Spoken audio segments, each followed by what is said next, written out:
Vous écoutez Alger Chaîne 3, le journal. Un journal réalisé par Aïssa Abdelrahman et animé bien sûr par Brahim Azouz. Bonjour Brahim. Bonjour Soraya, bonjour à tous. Décès en martyr du caporal-chef Amal Saifeddine lors d'un ratissage à Tipaza, le président de la République a présenté ses condoléances aux membres de l'ANP ainsi qu'à la famille du martyr. Nous parlons de la 4e édition de l'IATF, un événement continental important qui profitera à l'Algérie et aux autres pays africains. Déclaration du président du Conseil de la Nation. La journée d'hier a été marquée par la signature de plusieurs accords dans divers domaines en centaines de millions de dollars. 40 Palestiniens sont tombés en martyr hier dans des attaques des forces d'occupation sionistes dans diverses zones de la bande de Gaza. Parlons de la crise politique en France avec la chute du gouvernement Bayrou. Les députés lui ont refusé lors d'un vote la confiance à une nette majorité. La 8e journée des qualifications mondiales 2026, les Verts ont fait match nul 0 partout face à la Guinée et occupent la première place du groupe G avec 19 points.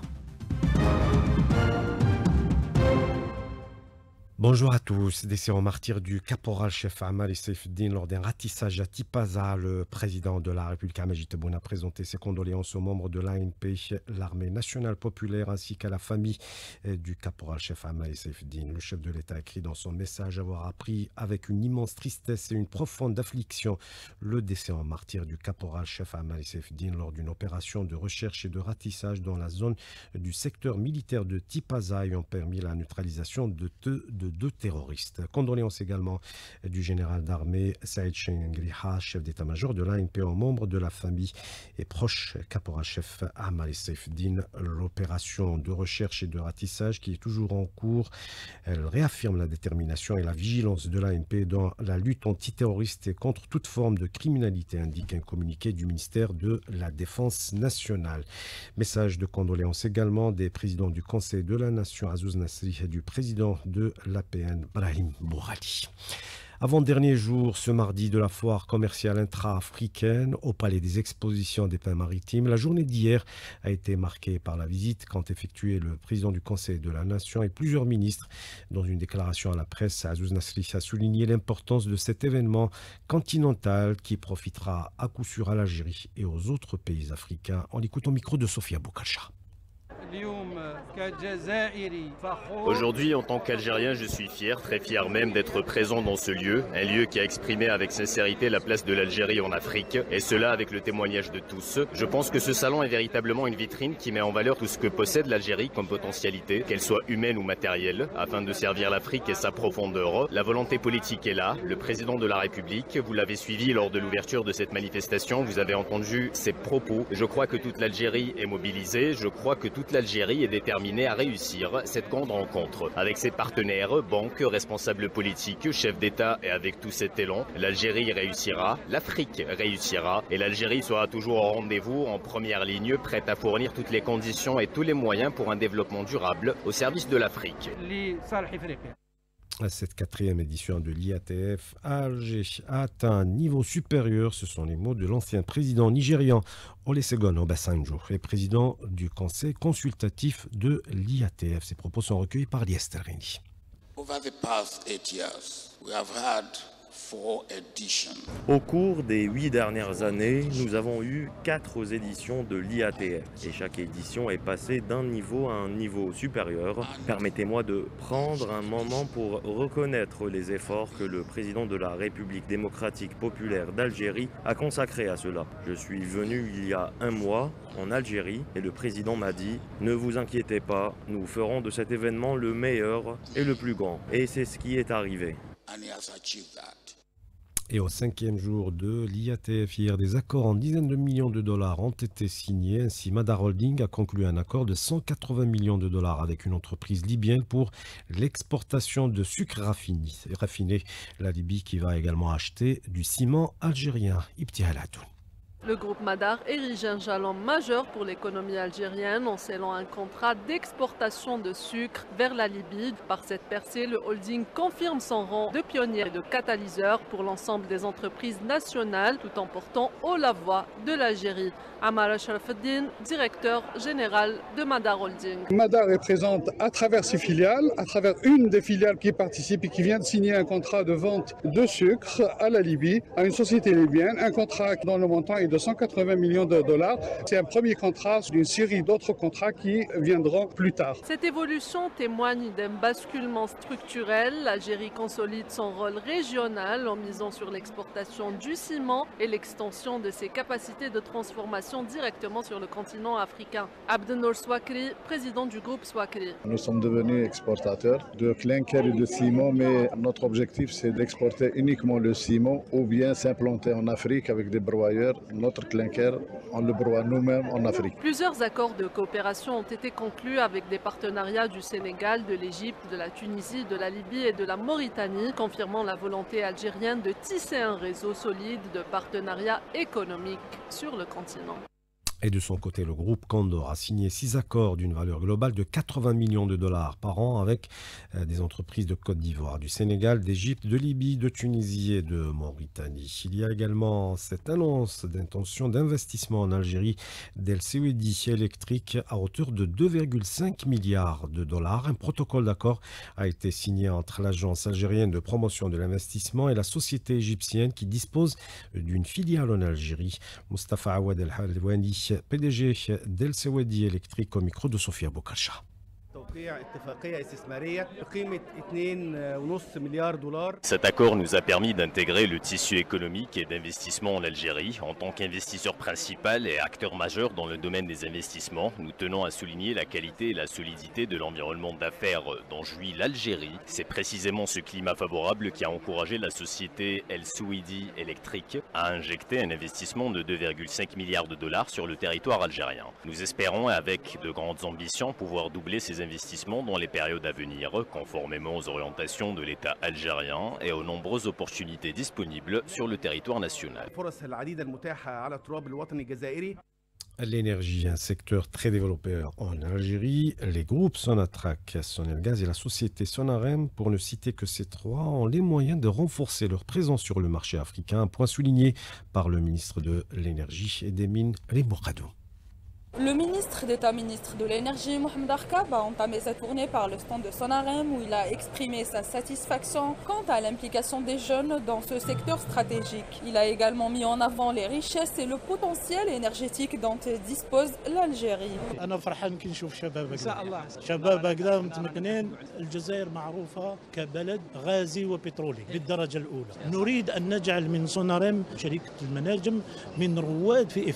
Le ministre d'État, ministre de l'Énergie a mis en avant la nécessité de promouvoir Sonalgaz en Afrique. Dans ce sens, il a annoncé que Sonalgaz s'est montré prête à accompagner l'Éthiopie dans plusieurs domaines avant une ouverture vers d'autres marchés africains.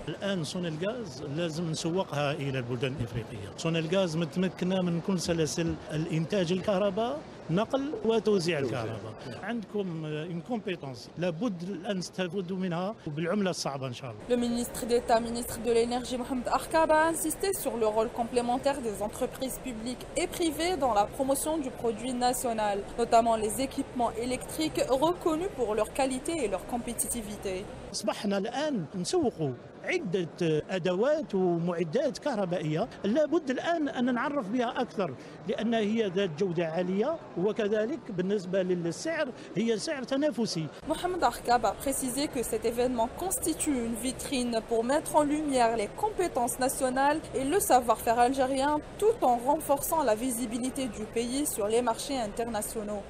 Le ministre des Transports a donné des instructions pour accélérer les préparatifs pour l'ouverture d'un port dédié à l'exportation du ciment en application des instructions du président de la République pour renforcer les exportations. Saïd Saïd a tenu une réunion de coordination en présence du PDG du groupe Services Portuaires Serport et des directeurs généraux des ports notamment. Le secteur des transports qui a vu également la signature de plusieurs accords de partenariat lors de la 4e édition de l'IATF. Sofia Bokacha. Une attention particulière est accordée au renforcement du secteur des transports qui constitue un enjeu majeur pour le développement économique. Cet engagement se traduit par la conclusion de partenariats et la mise en œuvre d'une série d'initiatives. Saïd Sayoud, ministre des Transports. Le secteur du transport a également connu la signature de plusieurs accords de partenariat. Des accords ont notamment été conclus dans le domaine du transport maritime avec de nombreux opérateurs économiques. Le ministre a souligné l'amélioration des services au niveau des ports, une avancée qui reflète la dynamique de modernisation engagée par l'Algérie. Une nette amélioration a été enregistrée au niveau des services dans les ports algériens, de l'Est et à l'Ouest du pays. Aujourd'hui, les 10 ports assurent des prestations que je qualifierais de satisfaisantes. Le système de fonctionnement 24 heures sur 24 et 7 jours sur 7 est appliqué à 100% dans l'ensemble de nos ports. Nous travaillons pour la prochaine étape à doter nos ports d'équipements modernes qui permettront d'accélérer les opérations de traitement, notamment le chargement et le déchargement des navires. Des avancées qui confirment la volonté des autorités de hisser le secteur des transports au rang de véritable moteur de croissance et d'intégration économique. Et à suivre dans l'invité du jour à partir de 8h15, Céline Dahmoun reçoit le ministre de l'économie, de la connaissance, des startups et des micro-entreprises Nordin Wadah. 7h11 sur Alger, chaîne 3. Au moins 40 Palestiniens sont tombés en martyrs dans des attaques des forces d'occupation sionistes hier dans diverses zones de la bande de Gaza. Le bilan de l'agression génocidaire menée par l'occupation sioniste contre la bande de Gaza depuis le 7 octobre 2023 s'est alourdi à 64 522 martyrs, 163,96 blessés. Par ailleurs, le monde artistique se mobilise pour soutenir les Palestiniens. 1500 acteurs, réalisateurs et professionnels du cinéma de renommée mondiale ont annoncé arrêter de travailler avec des institutions cinématographiques sionistes impliquées dans le génocide de Gaza. Leur lettre est publiée dans The Guardian. La France qui s'enfonce dans une crise politique sans précédent. Le gouvernement Bayrou est tombé hier après que le Parlement lui ait retiré sa confiance. Une crise politique couplée à une crise économique. À suivre la correspondance depuis Paris de notre correspondante Camilia Fatia.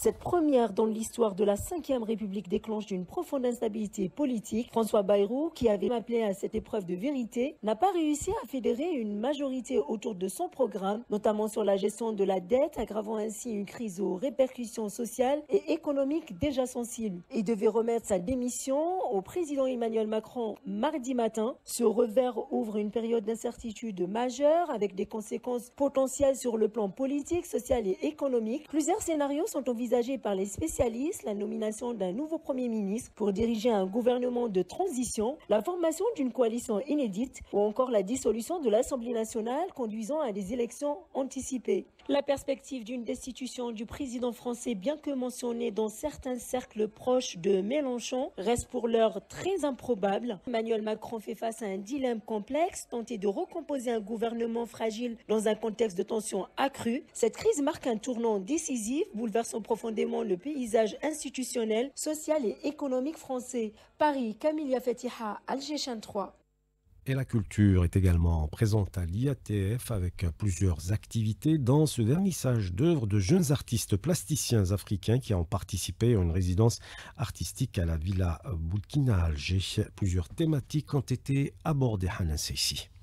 Un quatuor d'artistes plasticiens pour clore en beauté une résidence artistique dédiée au dialogue intra-africain. Une palette de couleurs pour illustrer le continent dans une perspective nouvelle. La jeune artiste camerounaise Lauriane Yougang évoque une nouvelle vie. Je conçois pas la culture algérienne. Là, avec l'accueil, le bien-être et l'accompagnement qu'on m'a donné, je me suis immédiatement sentie chez moi. Quand j'observe même les femmes algériennes, nous avons des énergies et c'est l'esprit, l'énergie qui communique tout simplement. C'est le partage. Les ressources africaines au cœur de la résidence pour Ibrahima Balayala, plasticien sénégalais. On a fait une résidence vraiment importante pour nous en tant qu'artistes, de montrer aussi notre culture, de prendre aussi la culture algérienne parce que c'est très important. Le titre de l'œuvre c'est Top Ligay qui symbolise aussi en même temps en Afrique et essayer d'exploiter ce qu'on a d'abord avant de chercher d'autres choses parce qu'en Afrique on a une richesse extraordinaire. Porteuse de voix en aquarelle, la Mauritanienne Amissaou s'inspire d'une métaphore où la femme africaine est mise en valeur. Le premier truc qui m'a marqué lorsque je suis venue, c'était le chant des cigales. Et là, j'ai dit, je vais essayer de relater un peu cette histoire de chant des cigales sur mes toiles. Je me mets en matière, en fait, pour parler un peu de cette femme brave, résiliente, courageuse et qui ose dénoncer et libérer la parole tout simplement. L'exposition est la première de toute une série de résidences artistiques, de quoi alimenter le futur musée des arts africains que devrait bientôt abriter la majestueuse Villa Boukine à Alger. Football, 8e journée des qualifications au mondial 2026 et les Verts qui ont fait match nul 0 partout hier face à la Guinée qui occupe la première place du groupe G avec 19 points. Il reste tout près d'une qualification. L'Ouganda et le Mozambique occupent la deuxième place avec 15 points. Les deux derniers matchs sont programmés entre les 6 et 14 octobre prochains. L'Algérie se déplacera à Kampala pour affronter la Somalie avant d'accueillir l'Ouganda lors de la 10e et dernière journée des éliminatoires. Les Verts n'ont besoin que d'une victoire pour se qualifier. Puis le MCO a annoncé hier soir l'arrivée de l'entraîneur espagnol Juan Carlos Garrido à la tête de l'équipe première évoluant en Ligue 1 pour succéder à Hubert Velud, démissionnaire de son poste il y a quelques semaines. 7h16 sur la chaîne 3. C'est la dernière information de ce journal. Merci d'avoir suivi la météo sur les Azental.